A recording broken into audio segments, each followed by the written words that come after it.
Get me that signal. We need no panic.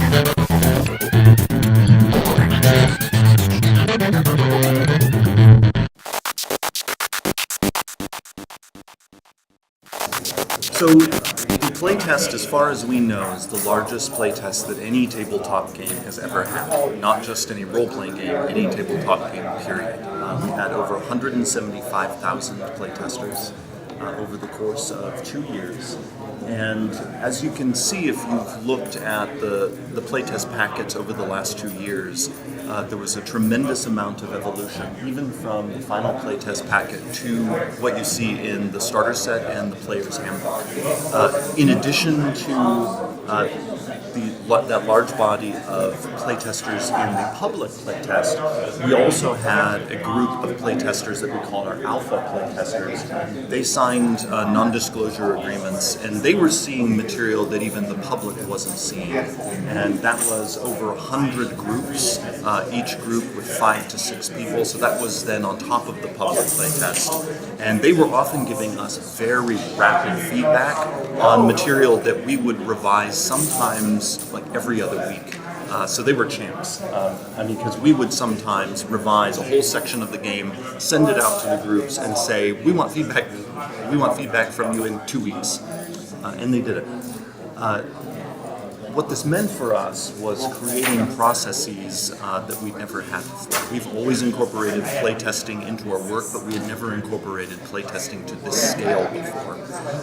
And so the person who really took point on processing this insane amount of feedback was Peter Lee. Peter Lee is one of the designers of the board game Lords of Waterdeep, and he was the guy who was taking this line after line after line of feedback and sifting through every single line of it. And I like to bring that up because sometimes there's been skepticism. Oh, did Wizards actually go through all of this? Yes, actually, we did. It required a person working nearly full-time for several months just on this, but it was worth it. It bore all sort of fruit for the game because it helped ensure that we really were listening to the thousands of people who love D&D. It also highlighted for us at times things that we thought we were going to need to change, but it turned out we didn't. There were things where we're not sure this is going to work. Oh, but everybody loves it. There were other times where we were confident. Oh, this is absolutely how this particular mechanic should be in the new game, and the playtester showed us otherwise. So it was a very fruitful and dynamic process over those 2 years. Our goal is to draw in all the treasures from the game's long history. And I guess another way I would put it is rather than this edition being a reaction to the edition that came before it, or the most recent two, our goal was simply to make a great edition of Dungeons & Dragons. Because even D&D at times has engaged in almost sort of an edition war with itself, and we wanted no part of that anymore. We wanted simply to dive into our own legacy, which is vast and beloved, and draw on all the best aspects of that legacy. And I think you see that in what we've come out with so far. What are some of the major changes between fourth edition and 5th edition? Some of the major things that you guys decided you needed to make sure to change, because that's the reaction you were getting. So I would say one of the biggest changes, and it's a change that distinguishes the current edition from both 4th edition and 3rd edition, is we stopped mandating the use of miniatures. That might seem like a minor thing, but actually the decision, particularly in 3.5 and in 4th edition, to hard code the use of miniatures into the system had a ripple effect through the entire rule set. Simply by removing that requirement, that made it possible for us to have combat rules that are no longer than 10 pages. And you'll notice in the player's handbook that actually the playing the game portion of the book is the shortest portion. Because it meant that the rules overhead could be much lower. it also meant that we could provide a broader range of play options. We can still fully support the use of miniatures because many people, including myself, love to use miniatures. But it means we can also make it so that if you want to have a D&D game around a campfire or in your living room lounging on your sofa, you can now do that again, which was possible in first and second edition. And you could certainly do it with third and fourth. But you were often sort of going against the grain of the rules expectations. And really that goes to the heart of our goal, is to get as many things out of the game that are going against how people want to play it. And we know D&D has such a huge audience that people have a vast array of ways they like to experience this game. I mean, some people like to experience it as a hardcore tactical miniatures game, and that's an awesome version of D&D. Other people on the other end of the spectrum like to experience it as an open-ended theater of the mind role-playing experience, and that's also an awesome version of D&D. And most groups we have found through the massive amount of data that we've collected fall somewhere in between those two extremes. There are optional rules already in the material we've released, like in the Player's Handbook, sprinkled all over the place. Now, some of them are flagged as optional rules. So in the Player's Handbook, you'll see multi-classing and feats are both optional rules. But we have also embedded this approach of options everywhere. That's why when you pick your class, for instance, you will invariably be presented with a really meaty choice. You're not only going to be a fighter, but you're going to be a champion, a battle master, or an eldritch knight. And each of those choices not only give you different features, but actually shape your game experience in a particular way. And that is another way that subtly we are trying to address this idea that people like to play D&D in different ways.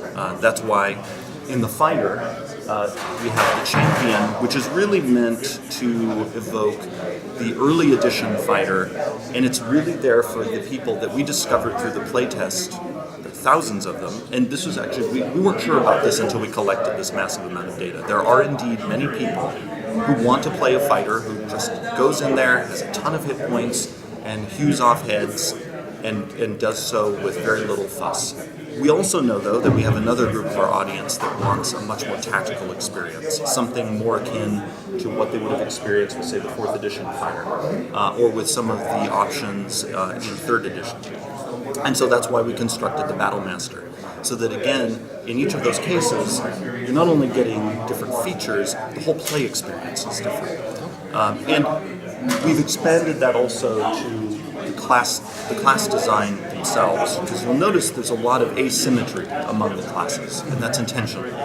We've made it so that when you pick a wizard versus a warlock, sure, you have some different spells to choose from, but the spellcasting methods themselves are different, because we want your class choice not only to be an aesthetic change and a story change, but the overall experience itself to feel different, so that you feel like, oh, in that next campaign, when I play a rogue instead of a barbarian, it will truly be a different experience. Mm-hmm. And that's why you'll see a lot of unique mechanics in each class.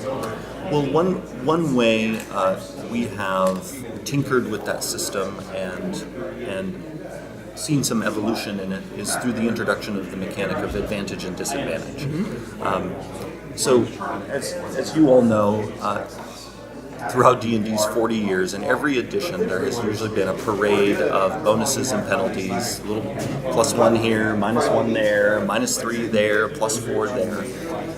We still have bonuses and penalties in the new edition. But we found that in play, keeping track of all of those could slow things down, could create a bit of a bookkeeping experience. And as we were working on the core system, we thought, all right, everything comes down to this roll of the D20. This is the core mechanic. And what could we do to make it do more work for us, to basically scoop up a lot of these situational modifiers? And we ended up with the mechanic of advantage and disadvantage. It's actually something we experimented with a bit in some of our class and power design in 4th edition. Like you'll see, there's a version of it in the Avenger class in 4th edition. And Mike Merles was the one on the team who he had the light bulb go off. He thought, what if we tried this in the core? I loved the idea. We weren't sure if the fans would actually like it. This was something that we sent out in the public playtest, and we were ready for people to reject it. We were prepared for people to say, nope, this is too different. This doesn't feel like D&D. And Mike and I are always ready to kill our babies. And you really, as a designer of a game like this, you have to be. But we were happily surprised to find out that large majority of the playtesters loved the mechanic. And that's a great way, I think, to show that even that simple mechanic can evolve in ways that can actually have a huge impact in the game. So now we've made it so that just by adding a second D20 in certain circumstances, we've simplified the game, and we've given the DM a powerful improvisational tool, because the DM now knows, when in doubt, if the DM wants to modify the situation in some way, he or she can impose disadvantage or grant advantage. So our focus right now is finishing up the core books. We also have the second installment of Tyranny of Dragons coming out, The Rise of Tiamat. The hints, though, are certainly there, because if you look at the player's handbook, the book is filled with references to all of our beloved settings. Our focus right now is certainly on the Forgotten Realms. But in the player's handbook, you see references to Dragonlance, Greyhawk, Eberron. There are, in the monster manual, direct references to Ravenloft. So the references are there. That's the most I can say right now. To switch gears a little bit, is there anything going on in the tabletop arena? You guys, put out a bunch of tabletop board games, and it's been pretty quiet for a year. Anything developing in that area? Our focus has been on finishing up the new edition. Right. We did, within the past year, though, have the iOS version of Lords of Waterdeep come out. We've also had the expansion to that. And the team has also been working on other board game designs. Our board game design work often sort of follows its own schedule. If a game is ready, it comes out. Sometimes the team might have 2 or 3 designs that they're playtesting at any given time. Sometimes none at all. There'll be a period where it's sort of pondering or working on other projects. So it is ongoing. I mean, you haven't abandoned it completely. No. You mentioned the Monster Manual. Can you tell me a little bit about the new Monster Manual that's coming out? Have you had a chance to see it yet? I haven't seen it. Okay, because there are actually copies. We had some really early copies that were delivered here, and a few people got them. It's a beautiful book. Kate Irwin, our art director, and Bree Heiss, our lead graphic designer, did a spectacular job, also working with Emmy Tangi, one of our other graphic designers. I just love paging through the book. It's sort of one of those like fantasy bestiaries where just one gorgeous monster painting after another. But in addition to how great it looks, the book is, as you would expect, filled with stat blocks for all of the game's most classic monsters, with a lot of story information. We have layer information for the legendary monsters, as well as information on some stock NPCs. We have an appendix for the first time here where we have a variety of sort of standard NPCs that a DM could just quickly use. As a DM, I'm excited to have the book. Can you talk a little bit about the whole Tyranny of Dragons event and how and why players can get involved? The main way that people can get involved right now is to play through The Hoard of the Dragon Queen, which is the first of the 2 Tyranny of Dragons adventures.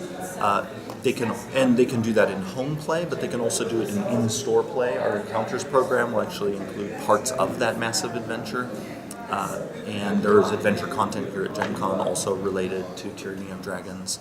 The other way, again, that people can get involved is through the Neverwinter MMO. and the Tyranny of Dragons content there. Yeah, thank you everyone. This has been a Give good time. me that 6. We need more pounds.